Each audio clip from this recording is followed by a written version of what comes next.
Right. ఇక జన చైతన్య వేదిక లక్ష్మణ్ రెడ్డి గారు తన వాదన వినిపిస్తారు. అందరికీ ఉగాది శుభాకాంక్షలు.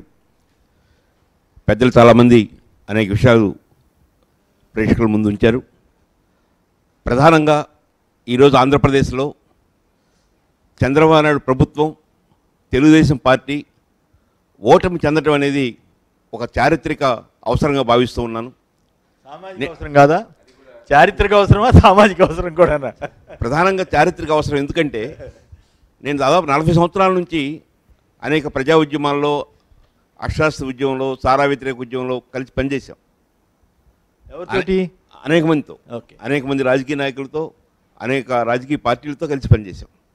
కానీ చంద్రబాబు నాయుడు రవీంద్ర భారతిలో మేము ఏర్పాటు చేసిన సభలో ఎన్నికల ముందు 2014 ప్రారంభంలో వచ్చి అరగంట సేపు మాట్లాడారు.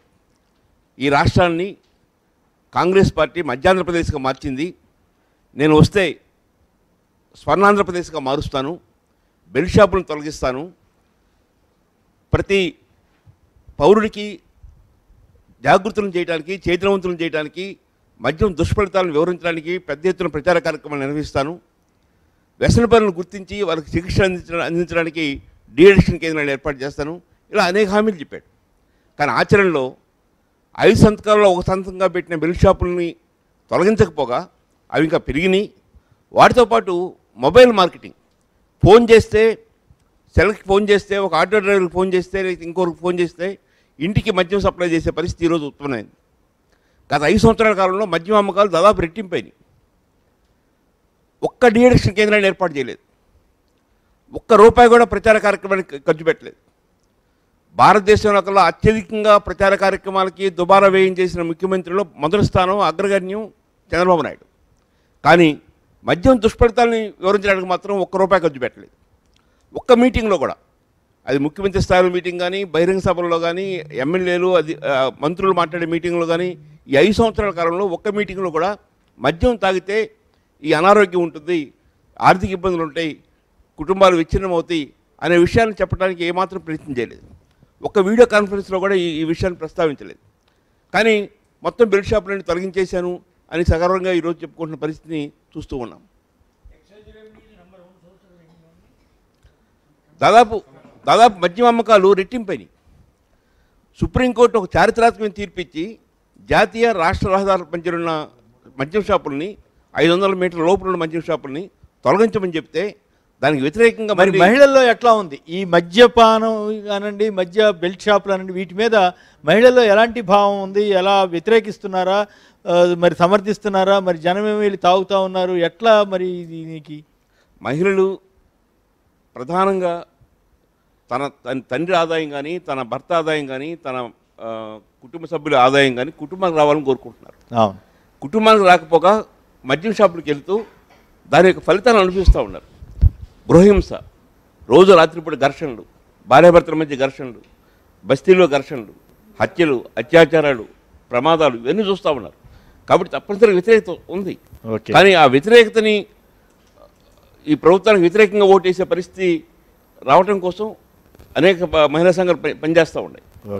ఈరోజు నవరత్నాల్లో భాగంగా, ఎలక్షన్ మేనిఫెస్టోలో కూడా భాగంగా సంపూర్ణ మద్య నిషేధాన్ని 3 దశల్లో అమలు చేస్తారని, 2024 వచ్చేటప్పటికి మద్యరహిత ఆంధ్రప్రదేశ్ని ఏర్పాటు చేస్తారని వైఎస్ఆర్ కాంగ్రెస్ పార్టీ అధినేత జగన్మోహన్ రెడ్డి గారు చెప్పడానికి కూడా జనచైతన్యం స్వాగతిస్తుంది, మహిళా లోకం కూడా స్వాగతిస్తాం.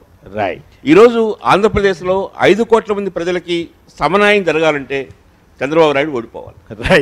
ఈరోజు ఆంధ్రప్రదేశ్లో ప్రాంతీయ అసమానతలన్నీ తగ్గి అన్ని ప్రాంతాలు సమంగా అభివృద్ధి కావాలంటే, సమాభివృద్ధి జరగాలంటే, అభివృద్ధి వికేంద్రీకరణ జరగాలంటే చంద్రబాబు నాయుడు ఓడిపోవాలి. పెద్దలు సత్యనారాయణ గారు చెప్తున్నారు, ఇంకో విషయం చెప్పలేదు. ఏసీబీ ట్రాప్లో దాదాపు 450 మంది ప్రభుత్వ ఉద్యోగులు ఉంటే అందులో 4 కూడా వారి కులపోళ్ళు లేరు. మిగతా అందరూ కూడా వాళ్ళ జోలికి వెళ్ళరు. అసలు ఏసీబీని ఎంత చిత్రంగా ఉంది ఈ పరిస్థితి. ఏసీబీని ఎంత దుర్వినియోగం చేస్తున్నాడో అక్కడ అర్థమవుతావు. ఓకే, గ్రామాల్లో ఎస్సీ ఎస్టీ యాక్ట్ దుర్వినియోగం చేసిన రాష్ట్రాల్లో అగ్రగణ్యంగా ఉంది. ఎక్కువ ఆ యాక్ట్ ఎక్కువ ఉపయోగించింది రాజకీయ నాయకుల మీద. భూమా నాగిరెడ్డి లాంటి ఒక మహానాయకుని కూడా, ఆయన మీద కూడా ఎస్సీ ఎస్టీ అట్రాసిటీ యాక్ట్ పెట్టి ఆ తర్వాత ఆయన్ని తన పార్టీలోకి తీసుకున్న పరిస్థితి చూసి రౌడీ షీట్ కూడా పెట్టారు. అదే రౌడీ షీట్ పెట్టాడు, అరెస్ట్ వారెంట్ ఇచ్చారు. అవును, ఆసుపత్రికి వెళ్ళాడు, ఆసుపత్రి పాలయ్యాడు, జైలుకి వెళ్ళాడు. ఆ తర్వాత టీడీపీలో కలుపుకుని ఏమంటారు ముద్ర వేసేసారు, చక్రానికి. రైట్. అన్ని వ్యవస్థలను నిర్వీర్యం చేసిన పరిస్థితి కూడా చూస్తా ఉన్నాం. ఏ వ్యవస్థ చక్కగా పనిచేయట్లా, శాసనసభ వ్యవస్థ నుంచి పంచాయతీ వ్యవస్థ దాకా. నేను మా గ్రామంలో గ్రామాభివృద్ధి కోసం కొంత ప్రయత్నం చేస్తే నా మీద ఎస్సీ ఎస్టీ యాక్ట్ పెట్టారు. మీ మీద కూడా పెట్టారా? నా మీద పెట్టారు. ఏదో ఆంజనేయ లాంటి పెద్దలు నాకు పరిచయం ఉంది కాబట్టి వారు చెప్తే వారు ఆ డీజీపీ గారు చెప్పి రికమెండ్ చేయాల్సి వచ్చింది. ఓకే, మామూలు వాళ్ళు అయితే చాలా కష్టమే అట్లయితే.